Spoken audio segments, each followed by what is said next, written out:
Pinterest or I can't find it. Now I'm gonna share my method for creating a sweater just from some sort of inspiration without a pattern. While it's really good and fun to knit other people's patterns, it's also, to me, really fun sometimes to knit something that I just dreamed up or had an idea of that I wanted to knit.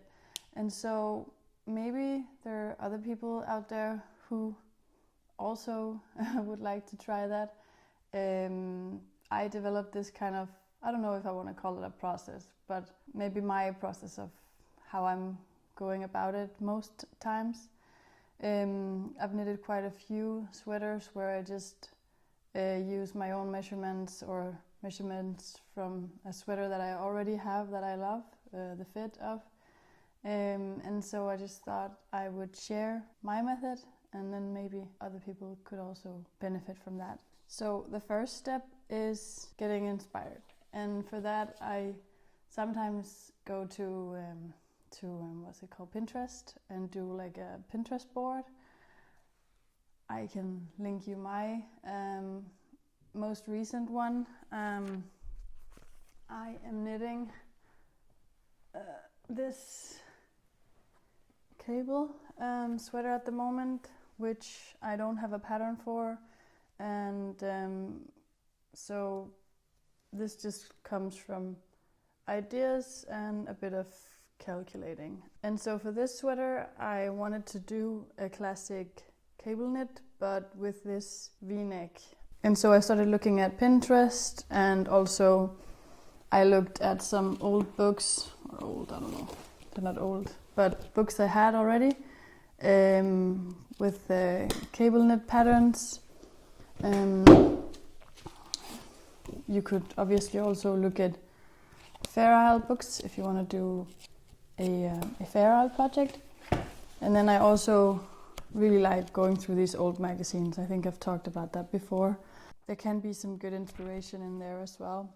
Anyway, I take photos or save photos on my Pinterest board, and when I feel like I have a more clear idea of what I want this sweater to look like, I try and draw it. And sometimes I also get started on diagrams. For this one, which was a cable sweater, I obviously need to know how many rows it'll be for like a cable section to be done. Like some of the cables will only have like 4 rows, and then one section is done. And then for like bigger cables, it might be like 20 or 25 rows before the like section is done. So I want to know like how many rows or stitches they take up. And then I get started on doing a swatch. This is the one I did for the sweater there. To know like the measurements, like how much does a number of stitches measure. And then I also know somewhat, like I get an idea of where to place these cables.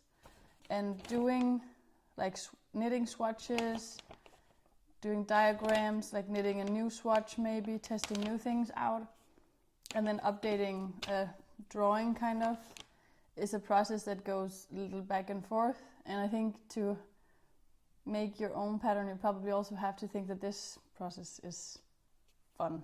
And when you know or have some idea of what the sweater is gonna look like, I think it's a good step to take to look at your own closet and see if you have a sweater that has a fit already that you really like, because then you can kind of go from that sweater. And I, for this cable sweater, got this red sweater out that I did.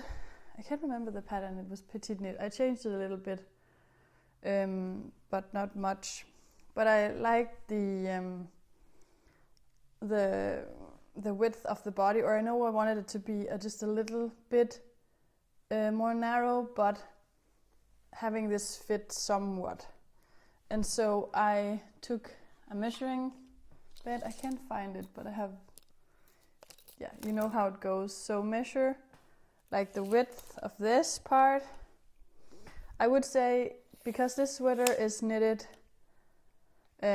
top down, and also because you knit kind of the back first and then the top of the front, it's easier to do your own version of a sweater that is constructed like that. If you have a sweater that is knitted from the top in the round, you have to make sure that whatever you're doing will also match up with the final width of the sweater. Like the calculations become a bit more tricky. I would say this is probably a good place to start, because I would say there's less room for error. Anyway, you measure the width of the back of this sweater, and then make sure that if this measures, I don't know, 60 centimeters, and you know you have 22 stitches per 10 centimeters, then that's 22 stitches times 6, plus a little extra. And then it's just casting on and start getting going. And then obviously you might have to unravel a bit if things don't become as you want or go the way you want. For other projects where I maybe I don't have a sweater that is like that I can go from, like an existing sweater, you could like obviously also measure yourself and see, like, do your chest width, like find out what that is, and however much positive eaves you want, you just add that. So if you have a chest width of, I don't know, like 100 centimeters, you want 20 centimeters of easy positive ease, then you just add the 20, it's 120 centimeters, and then you figure out if you have the 22 stitches per 10 centimeters, that's 12 times 22. That's the number of stitches you want to have around your chest. So a good place to start is just doing swatches and then a bit of calculations to see what it'll be when it's like how it will be on your body, and then just go from there. It's a really fun process, I think, and also it just opens a world into knitting whatever you want, and also it opens a world of knitting from leftovers, because you can basically just do whatever. You could also do a sweater that is one color and has a big piece of color work on it, or like you could also mix cable knit and color work. There are no limits. Also, what I sometimes like to do for inspiration, if I feel like it, you could also draw inspiration from things that aren't knitting. So that could be a painting or a photo, or like there are no limits.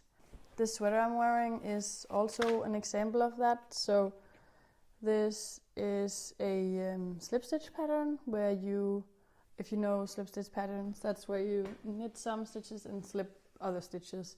And if you do it with different colors, you can get all types of patterns. Like, just look up slip stitch patterns. It's also a good way of getting into multiple, like knitting with multiple colors, because you only knit with one color at the time. You do one round with one color and the next round with maybe a different color.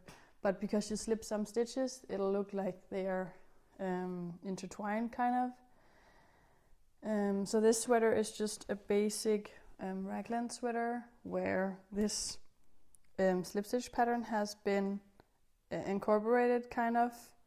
And this pattern takes up, what, 1, 2, let's see, 6 stitches. So for this to work, like you could do any take any raglan pattern, for instance, like I think it's called novice sweater.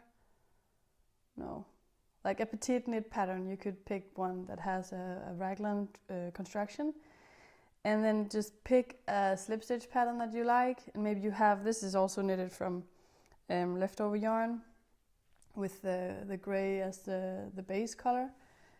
And then you just have to make sure that the final number of stitches on the body is, for this pattern, it has to be able to be divided into 6 stitches. Otherwise, I just add a couple of stitches, or like if I found out that it matched except for like maybe there would be 2 stitches too few, I would just add those stitches. Like no one would ever know. And another thing to just be mindful of when you take colors and put them in like an existing pattern is symmetry. Just be mindful that you have some sort of, like, either it's placed centered at the front. I mean, people will probably not even notice. It might even not matter, but if you care about symmetry, just make sure that you have the pattern placed centered at the middle of the center. This could also be a way of just incorporating slip stitch patterns into an existing raglan sweater. It could obviously also be color work. The only drawback to doing these projects where you just see where things go is that it's sometimes hard to know how much yarn you're going to use. It can be a little more difficult to figure out the exact amount of yarn. I think one way I go about it sometimes is if I want to do a pattern where I look at it, maybe I've done the drawing, and I figure that maybe 20% of the sweater is going to be one color and maybe 20% another color, and the rest is some kind of base color. I might find a pattern. If I know what yarn I want to use, I might find someone who's done on Ravelry, for instance, so much good on Ravelry. I'd go to Ravelry and see how much yarn someone had used for my size for the pattern, and then if they'd used, let's say,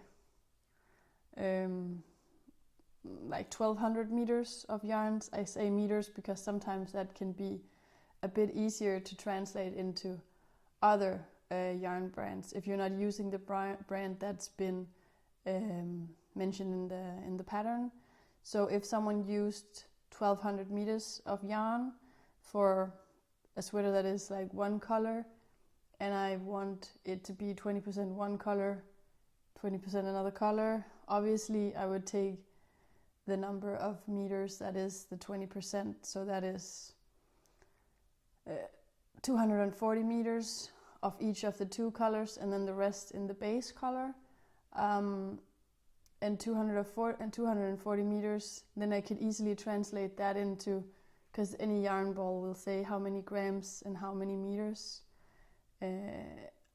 This is just also, it's still just guesswork, because other yarns might behave differently, or maybe they have, maybe they are a tiny bit thicker, so the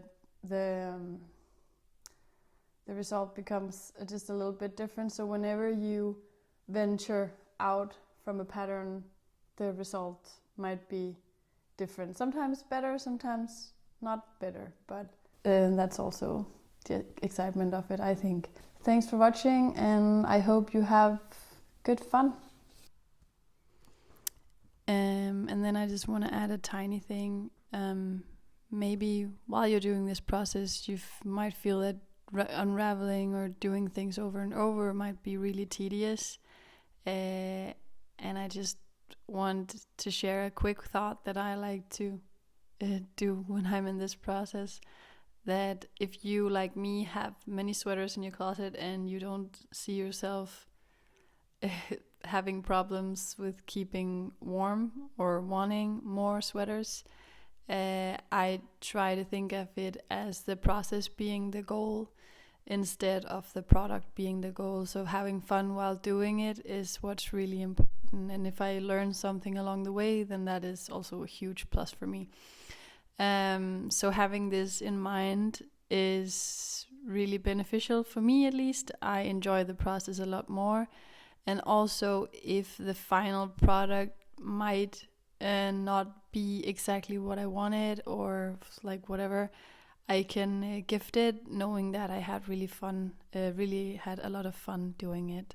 So I hope that this will just lead you to try and do it yourself and have fun while doing it. I think